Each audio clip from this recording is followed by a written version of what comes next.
হাজার হাজার লোককে হত্যা করা হয়েছে। আপনারা প্রতিদিন দেখছেন, প্রতিদিনই এখনো 4-5 জন করে মারা যাওয়ার খবর আসছে। প্রতিদিনই মারা যাওয়ার খবর। আমরা ঢাকা মেডিকেল কলেজ সহ আমাদের দলের আমির ডাক্তার শফিকুর রহমান সহ ডাক্তার শফিকুর রহমানের নেতৃত্বে আমরা ঢাকা মেডিকেল কলেজে গিয়েছি রোগীদের আহত লোকদের দেখতে। আপনারা এতে দেখেছেন, টেলিভিশনে দেখেছেন, হাজার হাজার কৃষক শ্রমিকের গুলিতে সাধারণ মানুষের বুক ঝাঁঝরা করে দেওয়া হয়েছে। হাজার হাজার মানুষ ঢাকা মেডিকেল কলেজ, সরকারি মেডিকেল কলেজ থেকে শুরু করে বিভিন্ন হাসপাতালে মৃত্যুর সাথে পাল্টা হচ্ছে। এখনো প্রতিদিন মৃত্যুর খবর এসেছে। এই রক্ত বেশি পিপাসু মহিলা রক্ত ছাড়া তার ঘুম হয় না।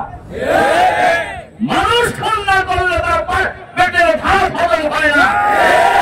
যার কারণে দল মত নির্বিশেষে সকল শ্রেণীর মানুষ এই আন্দোলনে ঐক্যবদ্ধ হয়েছে, ঐক্যবদ্ধ প্রতিরোধ গড়ে তুলেছিল। আপনারা শুনেছেন,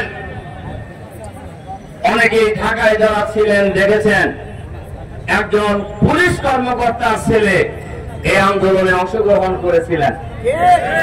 তিনি নিহত হওয়ার পর তিনি যখন হাসপাতালে ছুটে গেছেন, দেখছেন তার ছেলে মর্গে পড়ে আছে, তার গোটা বুকে 18টা গুলি করা হয়েছে।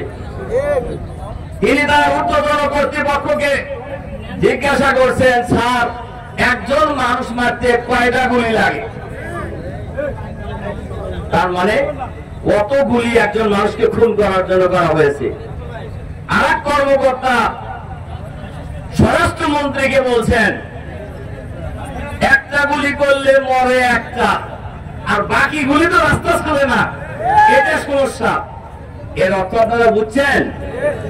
গণহত্যা চালানো হয়েছে, কিন্তু ছাত্র জনতাকে রাজপথ থেকে সরানো যায় নাই। রাজপথ থেকে ছাত্র জনতাকে সরানো যায় নাই।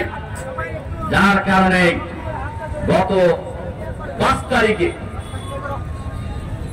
তারিখে ছিল সমস্ত জায়গা যখন রাজপথ কারফিউ ভঙ্গ করে রাজপথে নেমে গেছে ছাত্র জনতা।